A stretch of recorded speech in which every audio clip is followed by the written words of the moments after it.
we'll get started. Good evening. My name is Ryan Huber. I'm a counselor in a high school. We will go over a lot of things tonight, a lot of information, but we'll show you ways that you can still be able to access that. And if you have questions, who's available for that. So we'll get going here. I'll introduce some people. Up here we have our administration, Carrie Gauthier. She'll talk more a little bit later. Mike Willits, our assistant principal. And also here tonight we have the middle school principal.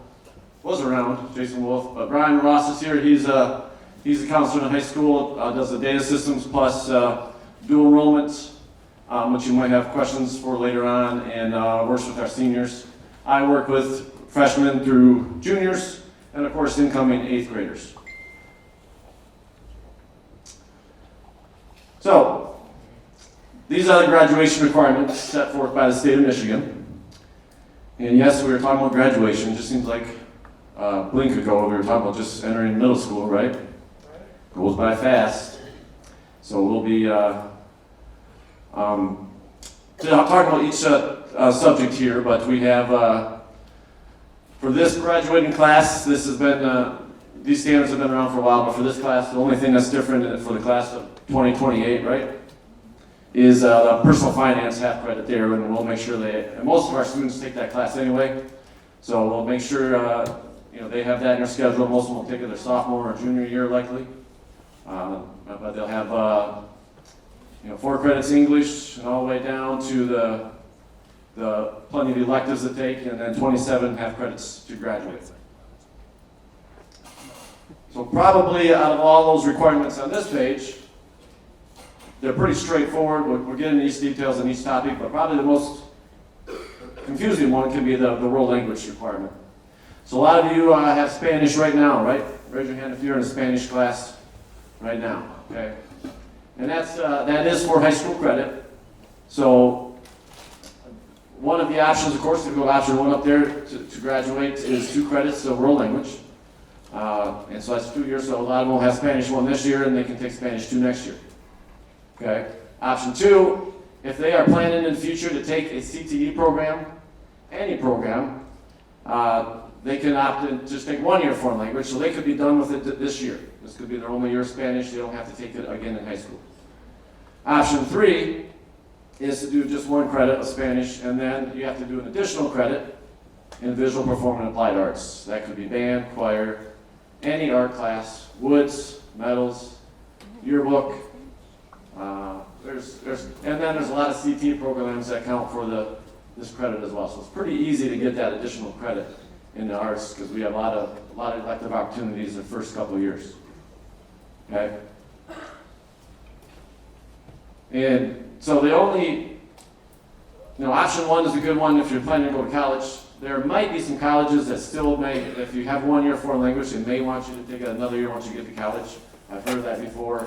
It varies from college to college. So there is a benefit of taking 2 years of foreign language, especially if you like it, and you want to continue that, and maybe go further on with that with college as well. So you guys, I got to point out, you 8th graders timed it up perfect, right? With the game finishing up, you got the win. It's got 50 points again, I heard, right? 52. Okay, good job beating Beaverton. Okay, all right, good. So, looking forward to working with these guys. Most of these guys sitting up here, I recognize. I helped coach football with them, so this has been a fun group to get to know. I get to look forward to working with the rest of them and getting to know names and all that, so it'll be good. So, for each subject, this is the English credits. We'll have them take 2 each year. There's an A and a B section. We'll get into the trimester format in a little bit. But there's 2 English each year. For the senior year, some students take a dual enrollment, a college class for their senior English. But that's a little ways down the line, but it will go by fast. Science, 3 credits are required, and that's our typical path right here, physical science. Freshman year, next year they'll be in that. Mrs. Lentz is the teacher for that, and has been for a while. Social studies, next year they'll have world studies, A and B. Mr. Machete is the teacher for that class. He's got the scary name, so we better not mess around with him. Right? For math, This is where there can be some variables in the schedules next year, but most freshmen will have Algebra 1, and then go on to geometry, and then Algebra 2 their junior year. And then their senior year, you have to have a class that has a math component, a math experience. It could be dual enrollment math, could be a CTE program. Not all of them count, but a lot of them do.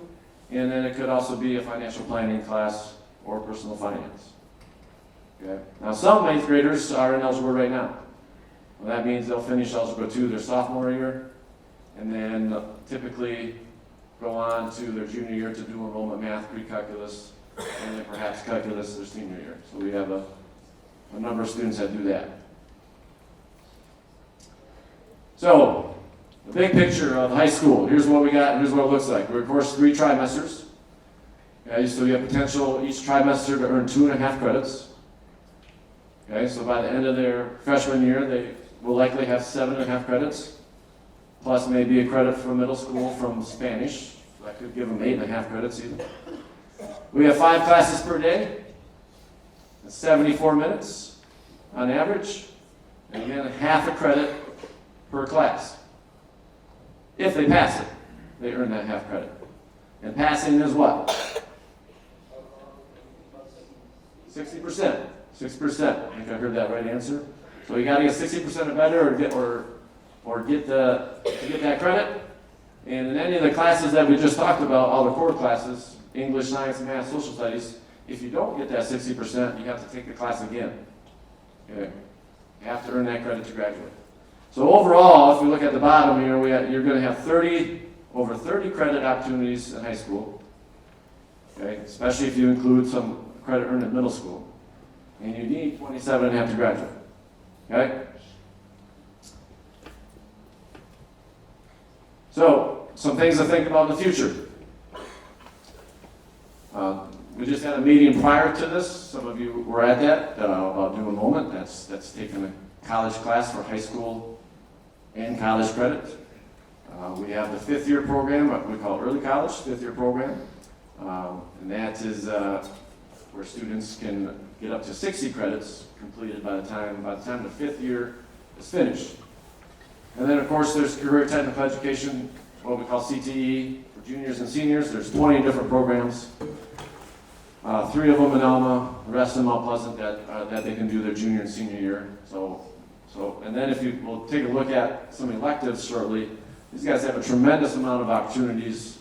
For a school our size, we really provide a lot, and we're really proud of that, and they have really great opportunities, and they get more as they get older throughout high school.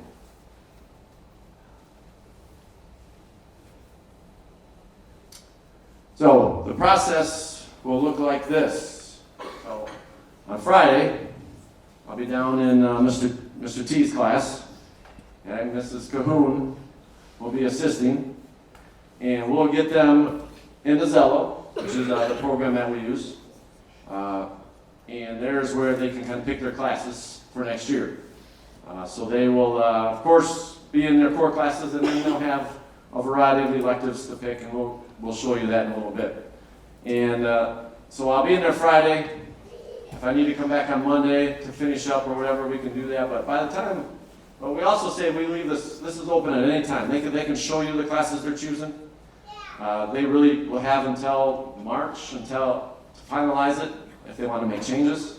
So they have some time to think about it. So you'll see some choices tonight. You don't need to decide by Friday. You can have some time to think about it and make changes if you want to.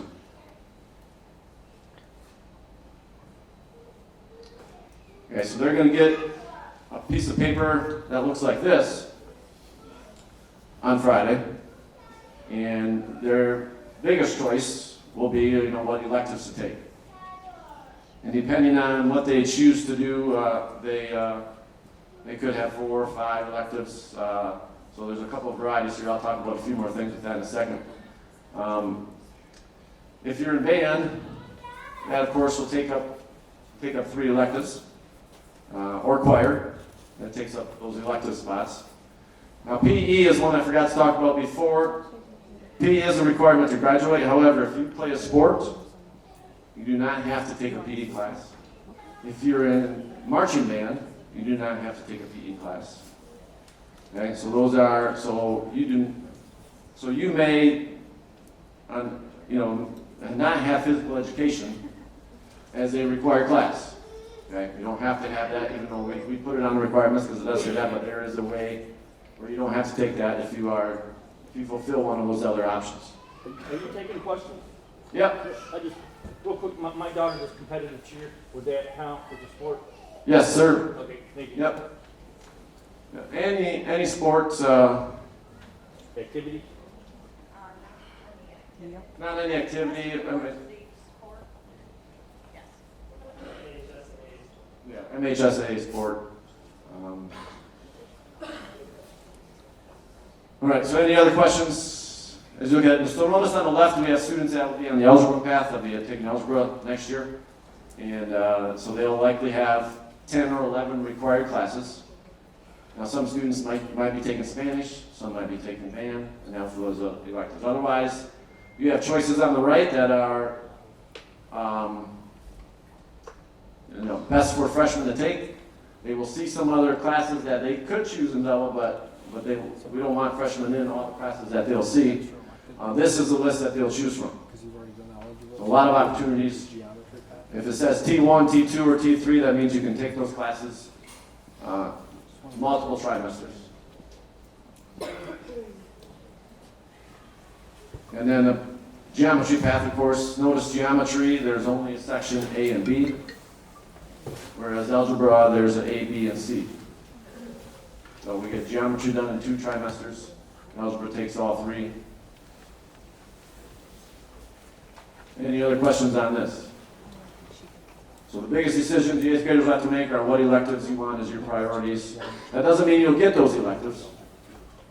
And we'll take their requests, build our schedule, and then fit them in based on what they request, but it might not every class might fit. So late July, early August, we send out schedules.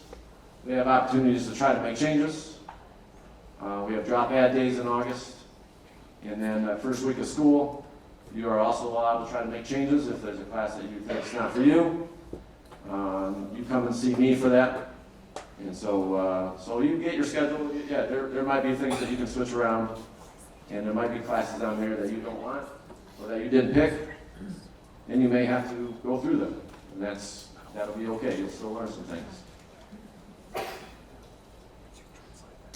So, out of all the classes on this list, you may be wondering what some of them are. When we get into Zello, there's a description of all the classes. We also have a curriculum guide on our website. Again, you see that our counseling department website is onwardshepherd.weebly.com.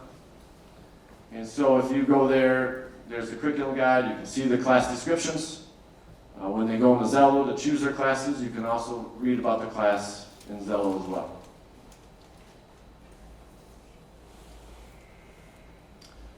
So here's what it looks like as far as what I'll show them on Friday. This is our Onward Shepherd website. We have all kinds of information here regarding dual enrollments and Power School and Zello and all that, and career technical education. So there's a lot here. This is a good website for all parents to know, and then of course all students to know. So get to know it. You will need it. They will go to Zello, and we will look at course planner, and then get into course planner and make sure that they have 7.5 credits chosen, on Friday, and then again we'll have time to make changes on that. So that's kind of what it will look like. We'll go into this program, choose their classes, and then wait and see what they get. So Mr. Gilbert, the students actually take it and slide it in there. You don't do anything. They choose and slide it in there. So we don't choose these classes. Okay? Sometimes we hear, oh, they put me in a class. Oh, we didn't. You may have split a class over there that you didn't need to and forgot to take it out. And sometimes scheduling doesn't work out, but the original schedule comes from Zello. Not put kids in them. So, a typical 9th grade schedule could look like this. where you have English, notice English 9A is first trimester and then third trimester. So second trimester, this student does not have an English class. Okay? Electives could be spread out where one trimester you might not have any, you might have one or two the next trimester. So, so this is kind of how a schedule might look for a student that's not in band or choir and is taking PE and health. And let's say a student is in band.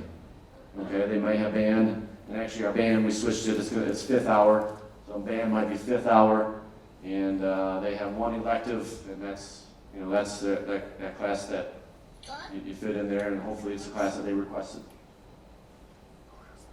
Or it could be something like this where there's 5 electives. You can try to, if you notice it's not balanced out, but you can try to switch that around if you want to balance your schedule. We have students try to do that sometimes, and we can work with you on that.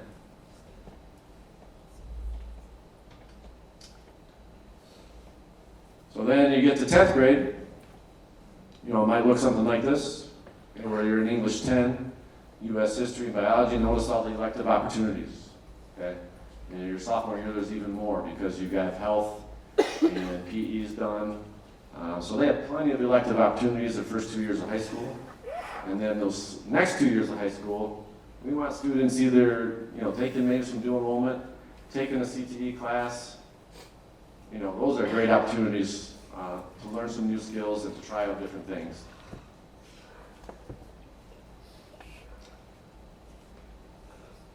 So I'll pass this along to Mrs. Gauthier, but again, I'm looking forward to working with these guys. I've got a chance to know a lot of them already.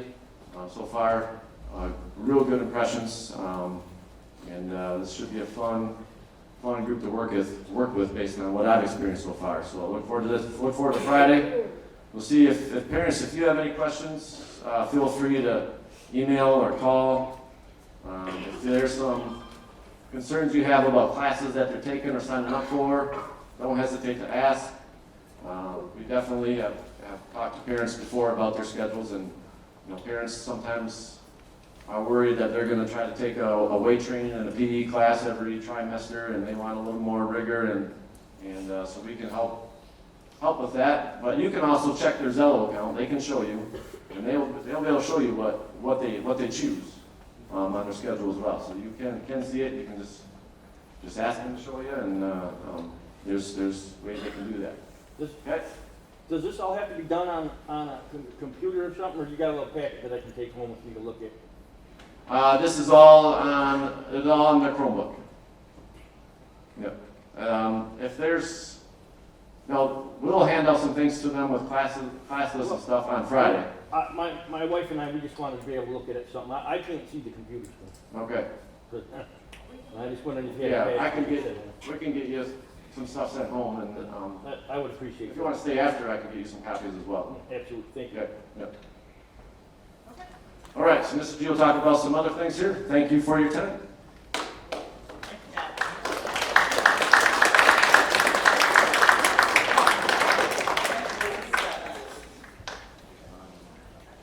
Anybody have questions for Mr. Huber before he steps over here? Questions about schedules, when you'll do it, those types of things. The nice thing is Mr. Huber is always available. You can email him, give him a call. Ms. Cahoon really knows what she's doing too and what we have going on up here at the high school, so she is a great resource for you as well. Okay, let's talk about grading a little bit. I know in the middle school they have increased assessments, like they're worth a bigger percentage now, so it's not such a big change for you as it's been in the past for incoming 9th graders. But what's important for you to know is that those formative assessments, which you'll hear we call learning targets, okay? They're just little practice. If you don't do well on it, you're gonna wanna take it again, okay? Because those same types of questions are on those summative assessments, which for us that are a little older, those are like the big unit tests. And formative assessments are like the quizzes we used to take. So just so you kind of know what that looks like. okay? The nice thing is, ninth graders typically have the same team of teachers, so the same teacher teaches ninth grade English, and another one teaches algebra, and they all work together to come up with the same homework policies and grading types of policies. So you won't have to try to remember every little thing, okay?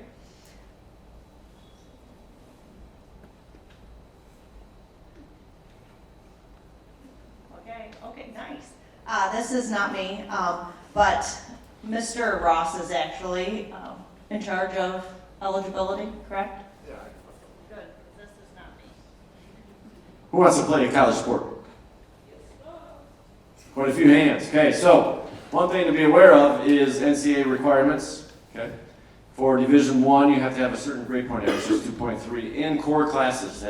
That means not art or weight training. That's science, math, English, social studies.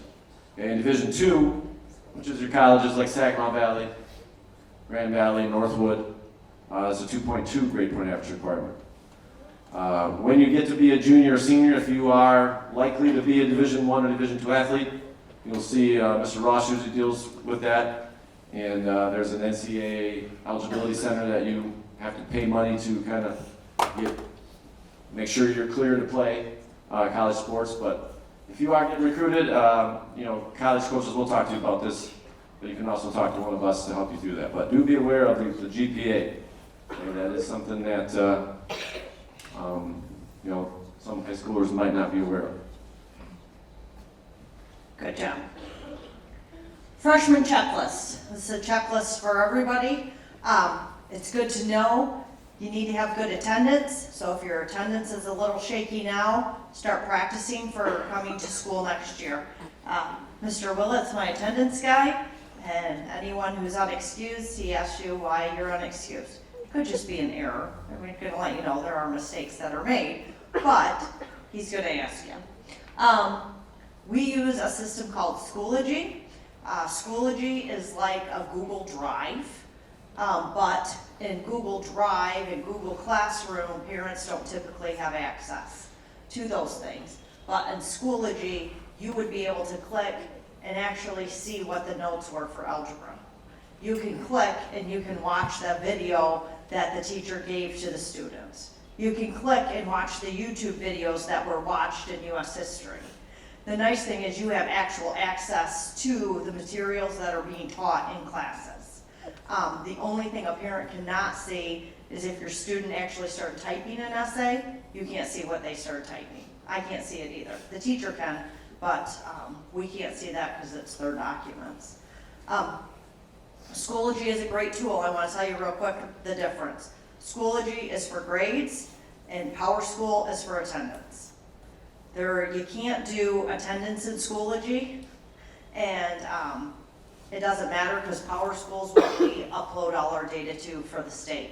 But Schoology is what houses all our curriculum, and those grades are up to date, okay?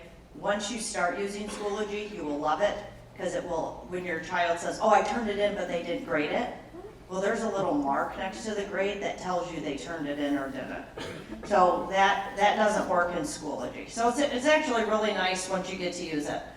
We encourage students to check their emails 3 times a day. Students receive announcements in email. We do not email them to parents, but they are on our website. You can click announcements. If you have not checked out our high school website, I encourage you to do so. And if you haven't liked our Facebook page, if you don't do Facebook, that's fine. Lots of stuff is available on our website. But if you haven't liked it, I just want to encourage you to like it now. So when we post things over the summer about freshman welcome and those things that you'll see it, okay? Set goals for your GPA, just like he was talking about if you want to be a college athlete. Those are minimum goals. If you want scholarships, I'm learning that 90% of your athletic scholarships are not athletic scholarships. They are academic scholarships that they're offering to athletes. So, just so you know. You're going to take the PSAT 8 here pretty soon. You guys are, in April. And then we use that as a growth. So whatever your scores are in 8th grade, We want to see what they are in ninth grade, and we continue to look at the growth. You want to hear really good news, kids? No NWEA testing in the high school. It might be better, but the PSAT is what prepares you for the SAT test, which is required for a lot of college entrances. When we take that, we also take the word keys test. So if you're not going to college, but you want to go into the trades, many of the trades, the electrical unions, the heavy equipment operators, all these people are requiring now your word keys test. So what's important, even cosmetologists have to take tests. So what's important is that you at least learn how to take a test, okay? You're gonna update your EDP, which is the thing in Zello, every 4 years, and we wanna encourage you to participate in activities. And that could be as simple as going to float building on, the weekend. Or it could be being in basketball, or trap shooting, or any of those really great activities that we offer here. We offer so many activities here at Shepherd.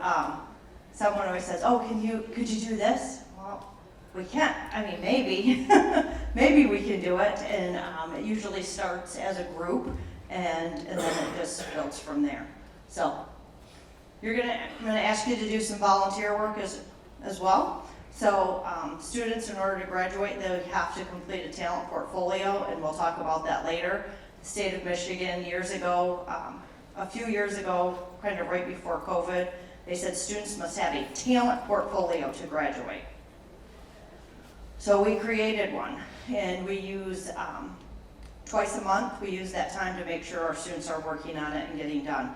This graduating class will be the first class that will have a completed talent portfolio, so I'm really excited for those. So if you watch it for updates, they're pretty cool. I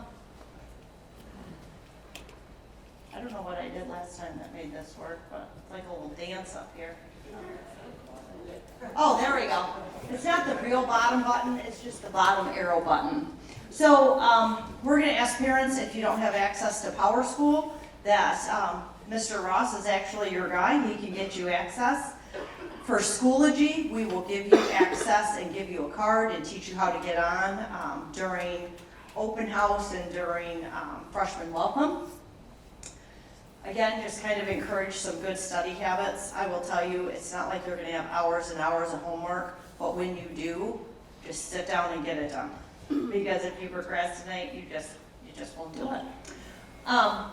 And talk about what you want to do when you're done with high school. The really good news is you could try CTE. Let's say you think you want to be a teacher, and then you get into this education class and you're like, I am not doing that. And we have had students, and they actually get to work in a classroom, and they're, oh, I do not like elementary kids. But then they work in a middle school, and they're like, oh, that was better. I could do that. It's really good to know what you don't want to do as well as what you want to do, okay? When I left high school, I was going to be maybe a lawyer or going to human resources. I'm not doing any of that. So just so you know, it's okay to change your mind, and it's good to find out what you don't want to do, okay? And just encourage this positive attitude. We hear a lot of students say, I just can't do math. Well, you can, we just need to teach you how, okay? You can do it, and we really want to just continue to work on that.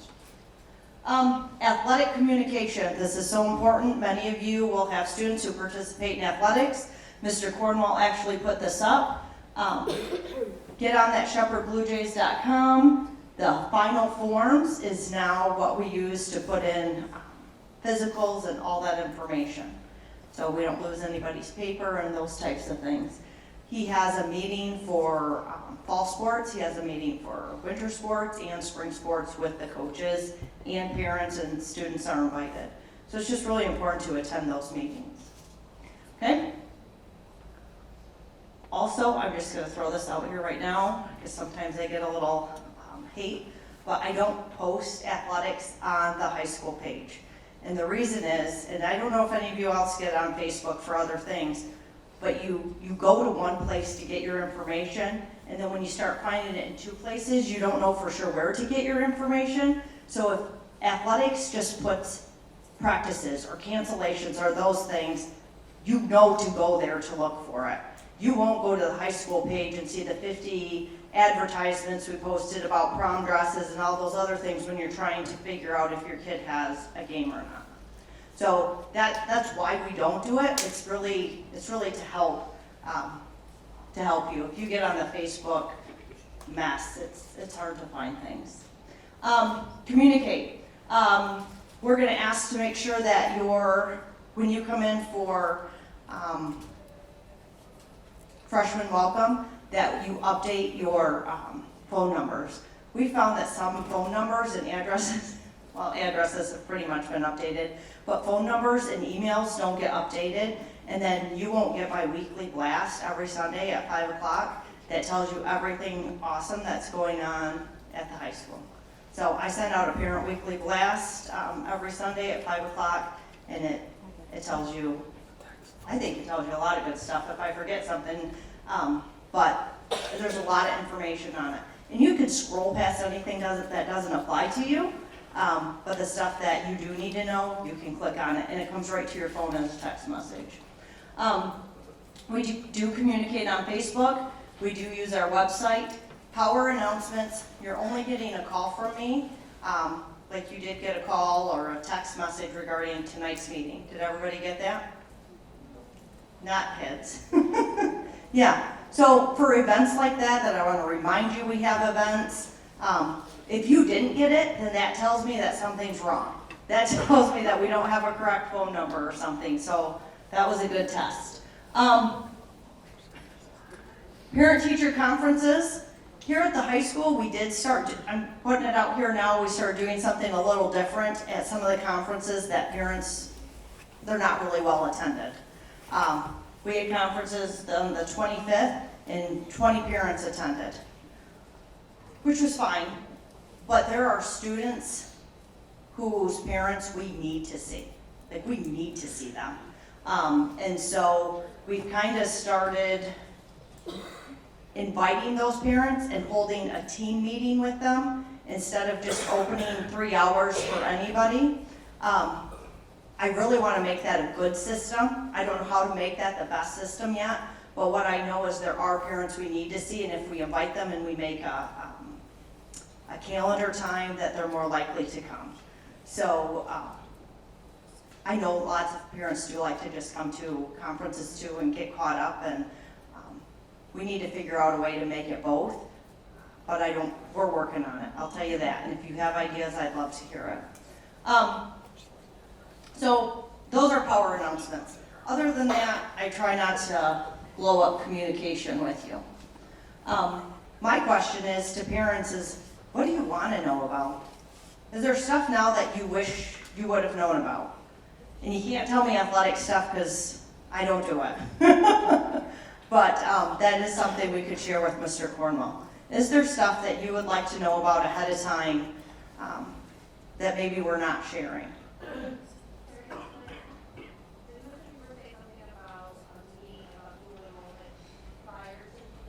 Yep. Yes, and we don't encourage 9th graders to dual enroll. We like them to at least be in 10th grade. So that's why you guys didn't hear about it. Any? Yep. Yeah. The middle school's been doing like a little parent, they call it a bulletin, I call it a blast, but I know it's been in there as well. And I don't know if she sends it text message, but I know she posts it, and I know she does it every Friday, and I know that information has been in there. It is a text? Yeah. So you'll just get mine Sunday at 5. Mount Pleasant sends theirs out Sunday at 6. I just wanted to be first. So, any other thing about communication? I will say this. If you tell me you want to know about it, or I forgot to put it in the blast, I can add it. And if there's things you would like to share with the community, I don't know, maple syrup sign-ups, that's kind of a community thing, we can also put that in the blast. So you should share things with me, and I'll make sure I communicate it out. The school is 500 families. that we're sharing information. It is a good way to get information out. So your next steps is make sure before school starts next year that you get with Mr. Ross if you don't have access to Power School. Like our Shepherd High School Facebook page and athletic page. Start looking at our website. Oh, this is another thing you're all going to want to know. There is a tab on there for driver's training. I no longer even respond to it. I created that tab. Driver's training used to like eat up all my time. But now we've got a tab on there. You email Mr. Butch. I don't do any driver's training. So if you're curious, it's on the Shepherd High School page. There's a tab that says driver's training. And if it's not updated, you can email Mr. Butchkowski, who's in charge. So take a look at it. The one thing I want to say is Mr. Huber and Mr. Ross, before we ever had a nice website, they created this Onward Shepherd website, and it is very nice. You don't have to remember it. You can go to the Shepherd High School website and just click Counseling Office, and it will take you there. Okay? Don't look at that athletic thing. He didn't update that. Freshman orientation, we'll do that in August, like 3 weeks before school starts usually. That's when students will do drop and add, usually August 1st. We mail out schedules. We tell you when drop and add's going to be. We give you some information. You'll see early in the summer when we're going to do freshman welcome. We work with all the athletic teams, so it's not when there's volleyball. That's not when it's cross camp. It's not when it's band camp. Like, we make those decisions ahead of time. You'll get a chance to change your schedule. You'll tour the school some more. You'll look at your lockers. There's all sorts of great stuff. So make sure you come to the freshman welcome. I don't know who your guys' class advisors are going to be. You're going to want to know. But it will be someone in the high school, middle school, elementary, a Shepherd employee. How about that? So they become very important to you. So I'll be sending out an email to all Shepherd employees to see who's interested. Also, I do want to say this. So it's awesome that we're all getting free lunch now. Awesome. And today I met with our Mary Robinson, who's in charge of lunch services. She actually measured from August to now, January, of last year and this year. We have served an additional 15,000 lunch or breakfasts and 20,000 lunches. That's how much more food that we're able to provide and people are taking advantage of. I think that's awesome. But I need your help with something else because we no longer have to apply for free lunch. But our school funding is based on how many people in our community receive free and reduced lunch. So those of you who have paras that work in your kids' classrooms, or your child may ever have received title help, if you don't fill out those applications, we will no longer be able to pay for those people. So just fill it out, even if you think, oh, I won't qualify. Just fill it out. It really is important. And typically, high school parents don't, but I'm going to try to push it because if the elementary parents don't fill it out like they used to, I'm going to try to get you guys to do it. So it is really important. So when we put that stuff out there, if you would please fill out your free lunch application, even if you know you're not going to qualify, just do it. That's it. Anybody else have questions? Thank you.